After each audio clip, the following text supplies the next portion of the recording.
عليكم ورحمة الله وبركاته.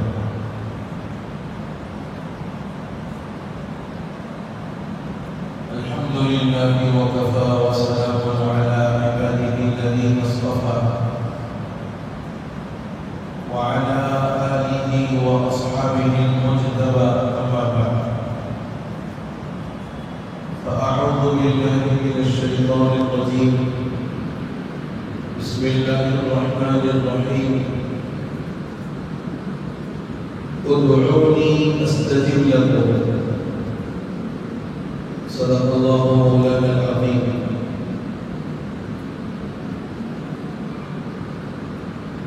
قابل احترام عزیز بزرگوں، نوجوان بھائیوں، گزشتہ جمعہ کی نشست میں ہماری گفتگو جمعہ کے عنوان پر چل رہی تھی،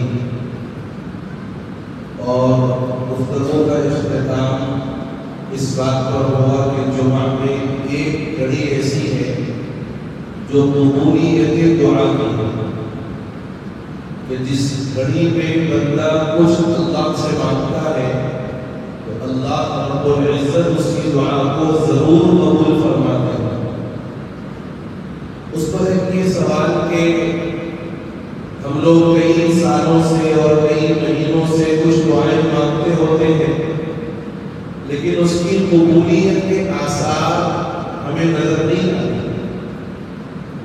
ایک بندہ ہے وہ کئی عرصے سے دعا مانگ رہا ہے، لیکن اس کی دعا قبول ہوتے ہوئے اس کو نظر نہیں آتی۔ کچھ لوگ ہیں جو کئی سالوں سے دعا مانگ رہے ہیں، لیکن اس دعا کی قبولیت کے آثار انہیں نظر نہیں آتے۔ اس کی کیا وجہ ہے؟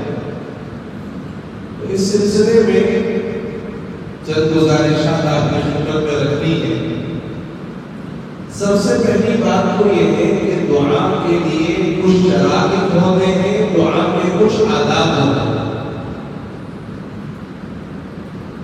اگر انسان دعا کے ان شرائط اور آداب کا لحاظ کرے گا تو انشاءاللہ اس کی دعا ضرور قبول ہوگی،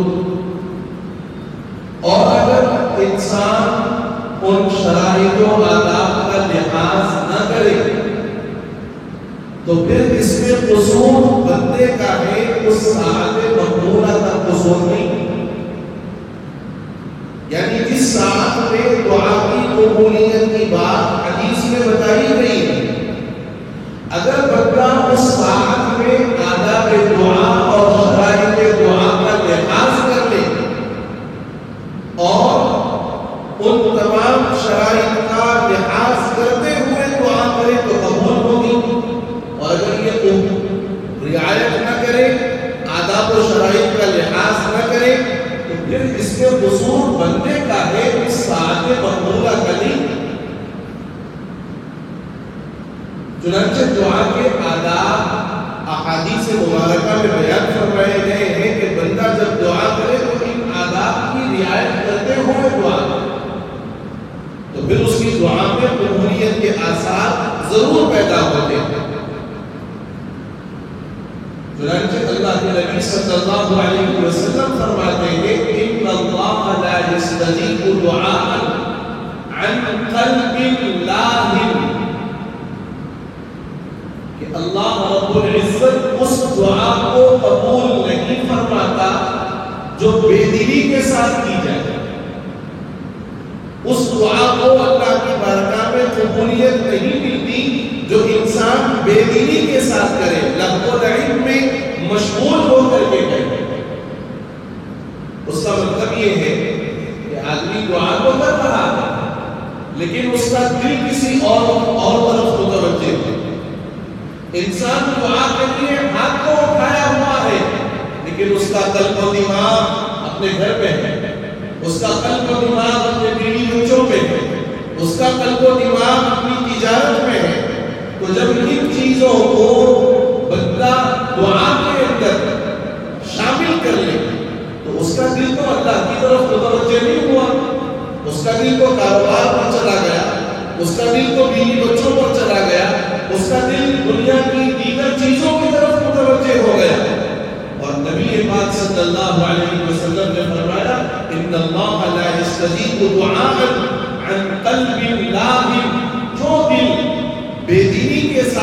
اللہ کی بارگاہ میں جا کر کے ہاتھ اٹھاتا ہے، اللہ اس کی دعا کی طرف متوجہ نہیں ہوتا۔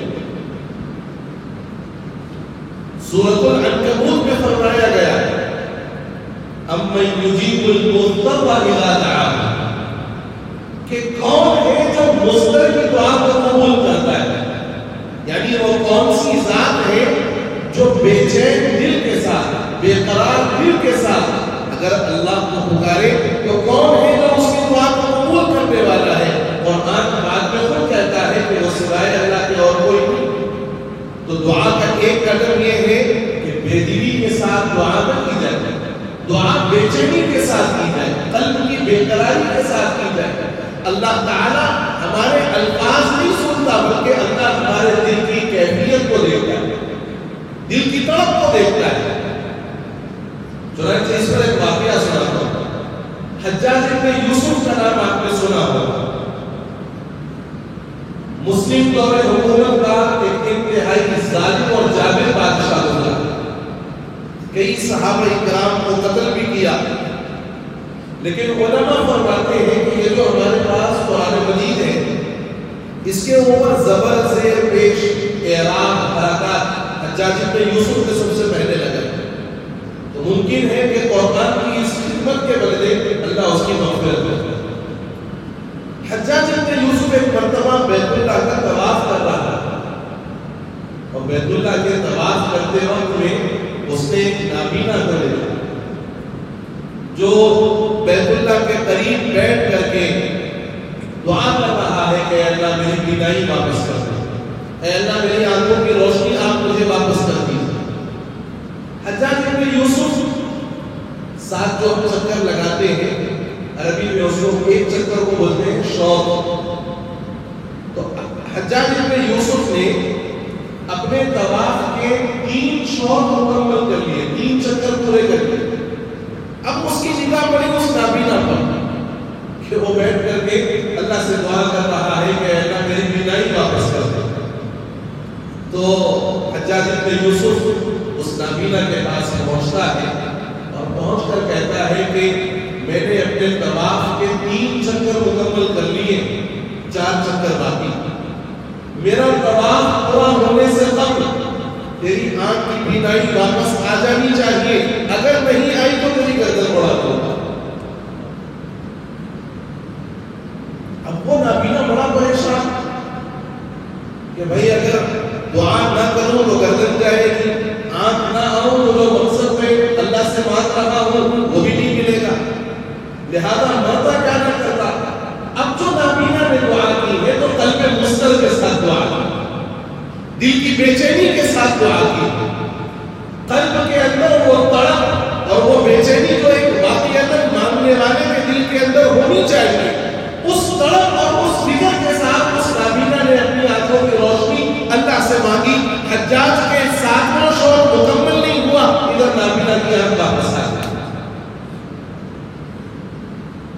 تو میرے بزرگوں، پہلی چیز جو ہمیں دعا کے آداب میں سکھائی گئی ہے، دعا بددلی کے ساتھ نہ کرے، بے دلی کے ساتھ نہ کرے، بلکہ دعا کو انتہائی عاجزی کے ساتھ، تڑپ کے ساتھ، فکر کے ساتھ۔ دیکھو وہ جو چھوٹا بچہ ہوتا ہے نا، معصوم جو مکلف بھی نہیں ہوتا شریعت کا، اگر اس نے اپنے کھلونے کے لیے یا اپنے کچھ ٹافی وافی خریدنے کے لیے ماں باپ سے ضد کرنی شروع کر دی کہ مجھے آپ پیسے دیں، مجھے کھلونا خریدنا ہے یا مجھے چاکلیٹ لینی ہے، تو اب اگر 1 مرتبہ 2 مرتبہ 3 مرتبہ ماں باپ انکار کر دے تو وہ بیزار ہو کر واپس نہیں چلا جاتا، بلکہ وہ ماں باپ کو اتنا تنگ کر دیتا ہے اور ماں باپ کو اتنا زج کر دیتا ہے، اس کو معلوم نہیں ہے کہ یہ میرا عمل ماں باپ کی شان کے مطابق ہے یا نہیں ہے، وہ اس سے واقف نہیں ہے، وہ یہ جانتا ہے کہ میں بس مانگوں گا اور ہر حال میں مانگوں گا، میرے ماں باپ مجھے دیں گے۔ وہ اتنا مانگتا ہے کہ اس کی تڑپ اور اس کی بے چینی کو دیکھ کر کے ماں باپ کو بھی رحم آ جاتا ہے، وہ نکال کر کے اس کو اس کی مطلوبہ چیز دے بھی دیتے ہیں۔ تو دعا یوں مانگنی چاہیے۔ بعض لوگوں نے لکھا ہے کہ جب وضو کرو تو وضو جوان کی طرح کرو، اور نماز پڑھو تو بوڑھوں کی طرح پڑھو، یعنی وضو انتہائی تیزی کے ساتھ، جوان جیسی تیزی کے ساتھ پھرتی میں کام کرتا ہے ویسا وضو کرو، اور جب نماز پڑھو تو بوڑھوں جیسی نماز پڑھو، یعنی انتہائی سکون کے ساتھ، اطمینان کے ساتھ، اور ہر چیز کو پورے ادا کرنے کے ساتھ۔ اور جب دعا مانگو تو بچوں کی طرح مانگو، جب دعا مانگو تو بچوں کی طرح مانگو۔ میرے بھائی آپ غلط نہ سمجھنا، ہم آج دعا کرتے ہیں تو یوں دعا ہوتی ہے ہماری جیسے ہم اللہ کو آرڈر دے رہے ہیں، کمائی میں برکت دو، گھر میں سکون دو، بیوی بچوں کو صحت دو، میرے کو برکت دو۔ نہیں میرے بھائی، یہ دعا کے آداب ہیں، دعا قلب کے ساتھ ہونا چاہیے۔ تو دعا کا پہلا ادب، دعا لہو لعب والے دل کے ساتھ نہ کی جائے، بلکہ بے چین دل کے ساتھ کی جائے، بے قرار دل کے ساتھ کی جائے۔ ایک واقعہ یاد آیا، سنا دو کے بعد آگے کرنی ہے مزید۔ بنی اسرائیل کے ایک عابد کا واقعہ، اس کا یہ معمول تھا کہ وہ اپنے سامنے ایک بت رکھا ہوا تھا، اور اس بت کو وہ بلا رہا ہے، یا صنم یا صنم یا صنم۔ صنم عربی میں بت کو کہتے ہیں۔ وہ کئی سالوں سے، بلکہ روایات میں لکھا ہے 70 سال سے وہ ایک بت کو سامنے رکھ کر یا صنم کی صدا لگا رہا ہے۔ عظیم بات ہے، قرآن نے اس بات کی وضاحت بھی کر دی کہ وہ اپنے اوپر بیٹھی ہوئی مکھی بھی نہیں اڑا سکتا بت، دوسرے کا کیا فائدہ کرے۔ 70 سال سے پکارنے کے باوجود ایک مرتبہ اس بت نے اس کی آواز پر کوئی جواب نہیں دیا، لیکن ایک مرتبہ اتفاق یہ ہوا کہ وہ اپنی زبان سے کہنا چاہ رہا تھا یا صنم، لیکن اس کی زبان سے نکل گیا جملہ یا صمد۔ صمد اللہ کا نام ہے، یا صمد اس کی زبان سے نکلا، تو اللہ نے اس کے ایک مرتبہ یا صمد کہنے پر کہا عجیب یا عبدی، اے میرے بندے میں حاضر ہوں، میں تیری دعا قبول کرنے کے لیے تیار ہوں۔ فرشتوں کو یہ عمل بڑا عجیب لگا۔ فرشتوں نے سوال کیا، بارے الہ، اتنے سال سے وہ آپ کی نافرمانی کرتے ہوئے، آپ کی ذات میں دوسرے کو شریک کرتے ہوئے ایک بت کو آواز دے رہا تھا، اور یہ مرتبہ جو اس نے آپ کا نام پکارا، جان بوجھ کر نہیں پکارا، غلطی سے نکل گیا، لیکن پھر بھی آپ نے اس کا جواب دیا۔ تو اللہ نے فرمایا دیکھتے نہیں کہ وہ کس بے چین دل کے ساتھ پکار رہا تھا، اور یہ کیسے ممکن ہے کہ بندہ مجھے بے چین دل کے ساتھ پکارے، میں اس کا جواب دوں۔ تو دعا کا میرے بزرگوں پہلا ادب ہے بے چین دل کے ساتھ، بے قرار دل کے ساتھ، اللہ کی طرف پوری توجہ کے ساتھ، اللہ کی طرف پورے انہمام کے ساتھ آپ دعا کرو، ضرور آپ کی دعا قبول ہوگی۔ دوسرا ادب، صحابہ کرام رضوان اللہ تعالی علیہم اجمعین ایک مرتبہ حضور کی خدمت میں حاضر ہوئے، فرمایا یا رسول اللہ، فلاں آدمی بڑا مسافر آدمی ہے، مستقل سفر کرتا رہتا ہے، اور حدیث میں فرمایا گیا کہ مسافر کی دعا کبھی رد نہیں ہوتی، روزے دار کی دعا کبھی رد نہیں ہوتی۔ تو فرمایا وہ آدمی بڑا مسافر ہے اور مستقل سفر کرتا رہتا ہے، اور دعائیں بھی کرتا ہے سفر میں، لیکن اس کی دعائیں قبول نہیں ہوتی، کیا وجہ ہے؟ حضور نے فرمایا مطعمہ حرام، مشربہ حرام، وَيَقُولُ يَا رَبِّ يَا رَبِّ فَأَنَّى يُسْتَجَابُ۔ حضور نے بڑا قیمتی جواب دیا میرے دوستوں، اور آج ہمیں اس بات پر پوری توجہ کے ساتھ اپنے آپ کا جائزہ لینے کی ضرورت ہے۔ حضور نے صحابہ کے اس سوال پر فرمایا کہ ہاں ہے تو وہ بڑا مسافر آدمی، لمبے لمبے اسفار کرتا ہے، لیکن وہ جو پہنتا ہے اس کا لباس حرام کا ہے، وہ جو کھاتا ہے اس کا کھانا حرام کا ہے، وہ جو پیتا ہے وہ اس کا پینا حرام کا ہے، یعنی وہ حلال استعمال نہیں کرتا بلکہ حرام چیز استعمال کرتا ہے۔ اور جب حرام کی غذا استعمال کرے، حرام کا کپڑا اس کے جسم پر ہو، حرام کا پانی اس کے پیٹ میں جائے، اور پھر جب وہ یا رب اے اللہ کہتے ہوئے دعائیں کرے، فَأَنَّى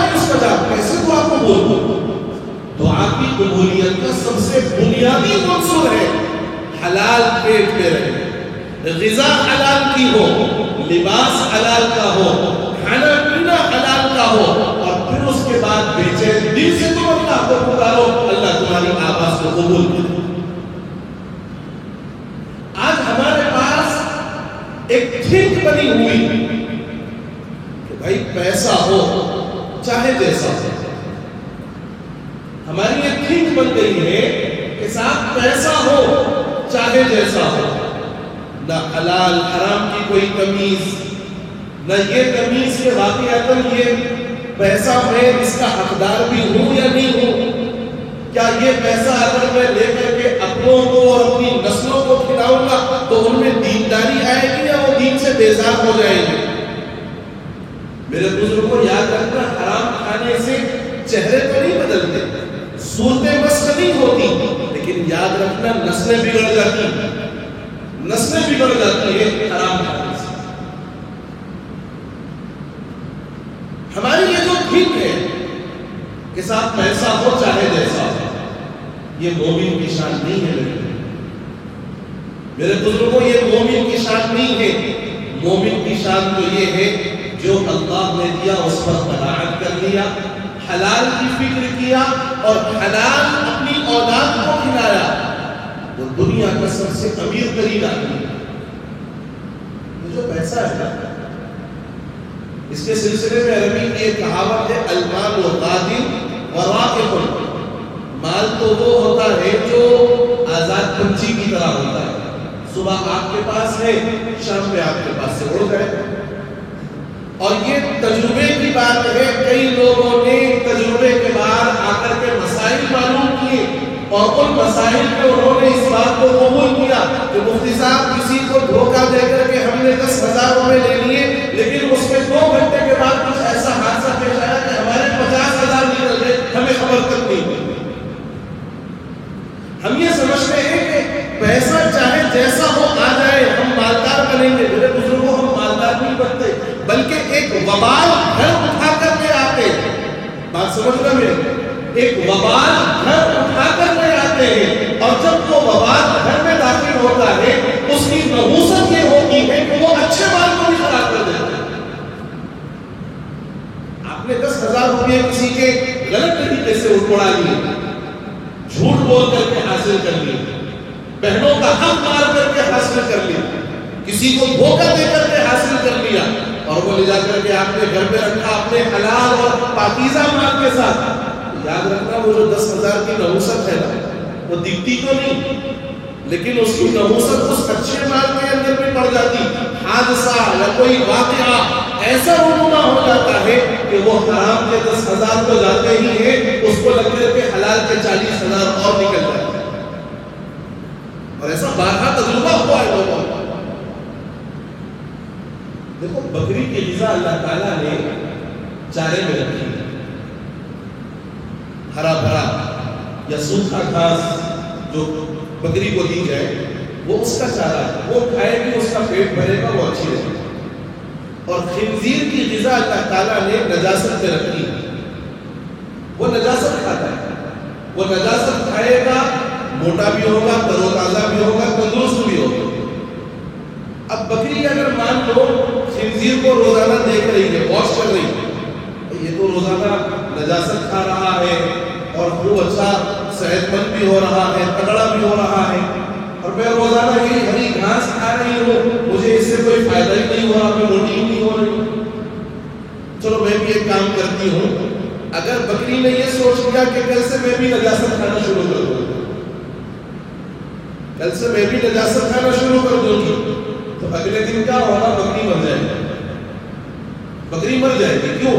اس لیے کہ اللہ نے اس کی غذا اس نجاست میں نہیں رکھی، اللہ نے اس کی غذا جہاں رکھی ہے وہی اس کی غذا ہے، اور وہی کھائے گی تو صحیح رہے گی۔ اور اگر اس غذا سے ہٹ کر کوئی دوسری غذا کھا لے، جیسے خنزیر کو دیکھا وہ نجاست کھا رہا ہے، موٹا ہو رہا ہے، یہ اگر اس کی ابتدا میں نجاست کھانا شروع کر دے تو یہ موت کے گھاٹ اتر جائے گا۔ میرے بھائی ہماری جو ترقی مسلمانوں اللہ تعالیٰ نے حلال میں رکھی، اور اللہ کے جو نافرمان ہیں اللہ نے ان کی ترقی حرام میں رکھی. آپ غور کر کے دیکھو وہ حرام کھاتا نہیں ہے بلکہ اس کی ساری زندگی کا مدار حرام پر ہوتا ہے اور وہ ڈیولپ بھی ہوتا ہے. وہ ڈیولپ بھی ہوتا ہے کیوں؟ اس لیے کہ اللہ نے اس کے لیے حرام ہی میں رکھا ہے جو رکھا ہے. اس کے مقدر میں جنت کی نعمتیں نہیں ہیں، اس کے مقدر میں اللہ کے انعامات نہیں ہیں، اس کے مقدر میں اللہ کی رحمتیں، اللہ کی برکتیں نہیں ہیں. حرام اس کے لیے اللہ نے طے کر دیا، وہ ڈیولپ بھی ہو رہا ہے. لیکن اگر کوئی مسلمان یہ سوچ کر وہ تو دھوکہ دے کر کے کما رہا ہے، ڈیولپ ہو رہا ہے، میں بھی دھوکہ دے دوں، خدا کی قسم منبر رسول کے قریب بیٹھ کر کے آپ سے یہ بات کھل کے کہتا ہوں، اگر تم نے اپنے کام میں، اپنے کاروبار میں یا اپنی تجارت میں، اپنی ملازمت میں اگر واقعات اس نیت کے ساتھ کہ حرام لینے سے میں ترقی کروں گا یہ سوچ کر کے حرام کا ارتکاب کیا، خدا کی قسم قیامت کی صبح تک ترقی نہیں کر سکتا. قیامت کی صبح تک ترقی نہیں کر سکتا. آج کاروباری مسلمانوں سے لوگ معاملہ کرنے سے ڈرتے ہیں. میں آپ کو معاشرے کی حقیقی صورت بتا رہا ہوں. مسلمانوں سے کاروبار کرنے کے لیے ڈرتے ہیں. صاحب یہ زبان کا پابند نہیں ہوتا، صاحب یہ کام کا صحیح نہیں، دھوکے بازی کرتا ہے. یہ ہماری شبیہ ہے میرے بزرگوں. آپ برا مت مانیے، آپ مجھ سے بہتر جانتے ہیں اس بات. تو میں عرض یہ کر رہا تھا کہ اللہ کے رسول صلی اللہ علیہ وسلم نے دوسرا ادب بتایا دعا کا کہ دعا کے لیے انسان کی غذا بھی حلال ہونی شرط ہے، اس کا لباس بھی حلال کا ہو، اس کا کھانا پینا حلال کا ہو. اور جب وہ پورا حلال کا استعمال کر کے اللہ کی بارگاہ میں پہنچے گا تو اللہ اس کی دعا کو قبول بھی کریں گے، اس کی بات کو سنیں گے. دنیا کا دستور ہے، آپ شادی میں کسی کو بلاؤ اور وہ شادی میں بالکل نئے کچھ کپڑے پہن کر کے آئے اور اوپر سے اپنے جسم پر، اپنے کپڑوں پر گندگی لگا لے اور وہ اس حالت میں آپ کے دعوت کے اندر شریک ہونا چاہے تو آپ کو اس کو بٹھانا دور، اس کو آنے کے لیے بھی آپ اجازت نہیں دو گے، بلکہ دور سے کہو گے کہ بھائی اس کو باہر رکھو، اس کو باہر رکھو، اس لیے کہ اس کو لوگ دیکھیں گے تو دعوت کا مزہ کرکرا ہو جائے گا. ہوتا ہے بالکل. یہ تو ظاہری گندگی تھی اور اس ظاہری گندگی کو میں اور آپ قبول نہیں کر سکتے. تو حرام کھا کر، حرام پہن کر، حرام پی کر اگر اللہ کی بارگاہ میں آؤ گے تو یہ تو باطنی گندگی ہے، یہ تو اندرون کی گندگی ہے. اللہ اس کو کیسے قبول کرے گا، کیسے برداشت کرے گا؟ اس لیے دو آداب آج آپ کی خدمت میں رکھے. پہلا ادب دعا کا دل کے مضطرب ہونے کے ساتھ، دل کی بے چینی کے ساتھ اللہ سے دعا مانگو. الفاظ دعا اللہ نہیں دیکھتا، اللہ تعالیٰ مانگنے والے کے دل کی کیفیت دیکھتا ہے. اور دوسری چیز، جو جب بھی دعا مانگو غذا بھی حلال کی ہو، لباس بھی حلال کا ہو اور کھانا پینا بھی حلال کا ہو، پھر اللہ سے مانگو، اللہ دے گا. دو آداب آئے ہیں، انشاءاللہ سلسلہ چلے گا. اللہ سے دعا ہے کہ اللہ تعالیٰ کہنے اور سننے سے زیادہ مجھے اور آپ کو توفیق عمل نصیب فرما دے اور اللہ تعالیٰ اپنے فضل سے ہماری دعاؤں میں قبولیت کے آثار پیدا کر دے. اللہ تعالیٰ اپنے فضل سے جو مانگا اور جو ہمارے لیے خیر کا ذریعہ ہو اللہ تعالیٰ وہ ساری چیزیں ہم سبوں کو عطا فرما دے. آمین یا رب العالمین. وآخر دعوانا الحمد للہ.